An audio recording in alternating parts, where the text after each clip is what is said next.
na talaga namang nanaisin mong tikman. Mga kakaibang pagkain na dito mo lang makikita.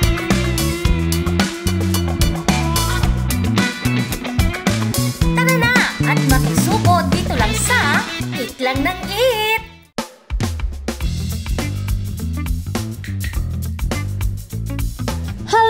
Ka-eaters, alam nyo ba na sa Aliaga, Nueva Ecija may isang kainan na hindi lang basta bus stop kundi tahanan para sa lahat ng biyahero? Tara, samahan nyo akong tikman at kilalanin ang kwento ng Travelers Food Hub. Mula sa simpleng tapsilogan, naging malaking pahingahan ito para sa mga bus mula Cubao papuntang Baler, Sagada at Tugigaraw.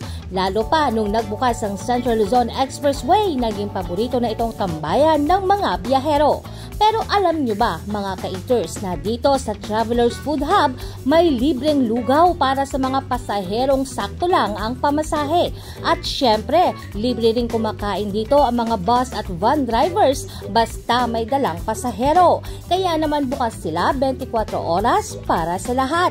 Pero hindi lang lugaw ang bida rito dahil may iba't iba silang inihahaing mga lutong bahay na mga putaheng pangmasa ang presyo. At ngayon po ay ating makakakwentuhan ng may-ari ng Travelers Food Hub na si Ma'am Mary Ann Tolentino. Actually, hindi siya Travelers Food Hub. Dati, talaga ang pangalan niya is Matmat Tapsilogan. Yung nag-start kami 2017. Ang lang namin is yun, mga silog, tapos yung turon, itong turon namin. Tapos mga buko, mga lumpia, mga pang-merienda. Tapos lomi, mami, mga gano'n na merienda, goto. Then yung Travelers Food Hub, nag-start siya 2022. Nung nag-start kami na maging bus stop, kaya namin na yung Travelers Food Hub. Actually, naisip ng asawa ko yon na Travelers Food Hub kasi mostly puro travelers talaga yung mga customer namin. Kasi nasa from almost dito sa Central Luzon. Parang nandito kami sa center kasi. So dito yung babaan nila, lalo na nung nagkaroon na ng yung Central Luzon Expressway. Kaya dito sila madalas dumadaan. Kaya naging Travelers Food Hub yung naisip namin ipangalan. So ma'am, ano-ano yung mga nagbabus stop sa inyo, mga anong biyahe?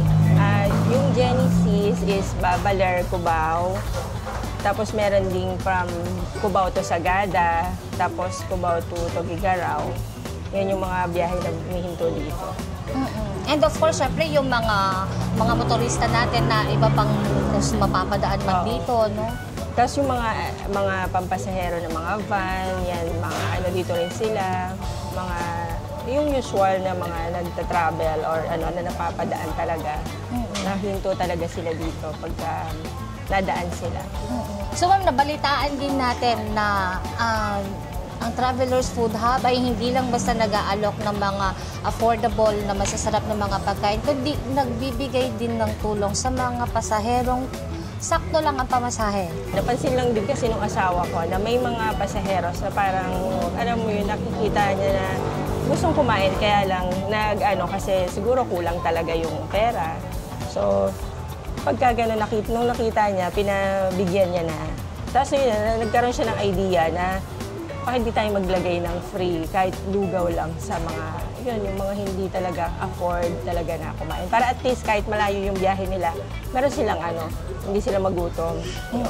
Yun talaga, siya talaga yung Nung una, sabi ko, di ba baka naman Sabi niya, bakit? Sabi niya, okay nga yun, at least alam nila na pwede silang kumain kahit wala silang pera. Kasi kami is, yun nga, iba-ibang tao yung dumarating dito. Hindi naman kami talaga yung restaurant na talagang alam mo na yung may pera lang yung pupunta, di ba? Kasi kumbaga pangmasa lang talaga yung namin.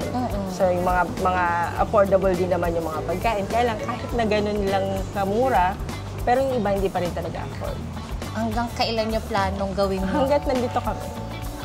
Sana hanggang tumagal pa kami para mas marami pang matulungan din. Yan, meron kaming sisig ng Kapampangan, tapos dinakdakan ng Ilocano. Ito yung kambing na adobo, kasi halos lahat gusto talaga ng kambing, di ba? Meron din kaming yung pinapaitan namin, baka at saka kambing. Pero yung pinapaitan namin is iba din sa mga papaitan na usual na kinakain, lalo na sa mga Ilocano. Kasi wala kaming pait na nilalagay. Medyo maasim siya, nagugustuhan naman ng mga ano. Kahit yung mga Ilocano, nasanay sila dun sa pagkain nila. Pero pag natikman nila, nagugustuhan nila yung lasa. Tapos, eto, tinumis Tagalog to. Dito lang sa, ako kung meron pang ibang lugar sa Nueva Ecija na nag-aano nito. Pero dito kasi sa Aliaga, ito yung isa sa ano na talaga. Yung tinumis, yung dinuguan na meron siyang usbong ng sampalo nang ginagamit talaga sa kanya. Yan talaga yung original na tinumis na simula nung bata ako, yan na yung nakakain ko. Tapos ito naman yung kinilaw na kambing. Ito yung balat na kambing, na iniihaw. Tapos, ayan, gagawin siyang kinilaw. Ito naman yung special kare-kare namin na crispy kare-kare. Yung anuhan natin, nakasanayan nating lasa ng kare-kare talaga. Na hindi ko na nilalagyan ng kung anong twist. Yung talagang lutong talaga, bahay na kare-kare. Ang all-time favorite talaga na kalderetang kambing. Kahit na saan yata pagka may kalderetang kambing. Yan talaga yung hindi talaga siya. Madali siyang maubos talaga. Kasi itong lomi, yung overload lomi namin, yan, dyan din kami nag-start talaga sa lomi. Overload talaga siya? Overload talaga. Sariling version? Sariling version ng lomi. Lomi ng Aliaga. Ito, stokwat baboy. Pero hindi siya yung usual. Ito is Kapampangan version. Kapag sinabing Kapampangan version, ano siya, diba, kasi ang tokwat baboy natin dito is parang sisig lang siya na may toyo, may kalamansi, may sili. Ito, ginagawa namin yung sauce. Yung para siyang sweet and sour ang niya. May tamis siya, may anghang siya, may asim siya. Tapos nagbe-blend siya dun sa may tofu. Kaya masarap yung niya, yung lasa niya. Ito isa sa din namin to, best seller namin to. Ito yung toro namin. Ito, ang laman nito is buko, ube, at saging.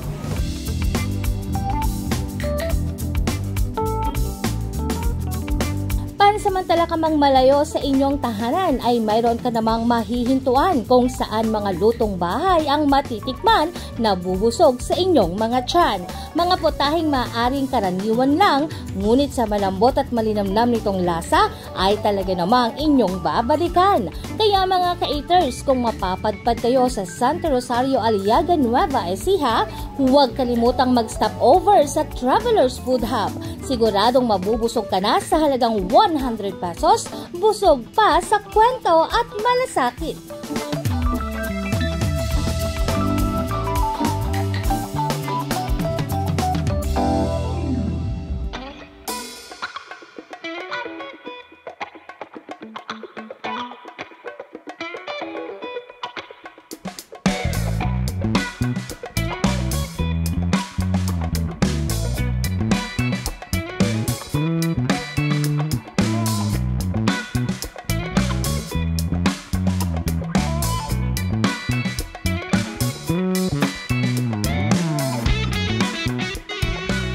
Ang programang ito ay hatid sa inyo ng Provincial Government of Nueva Ecija sa ilalim ng pamumuno ni Governor Aurelio Umali sa pakikipagtulungan ng Provincial Tourism Office.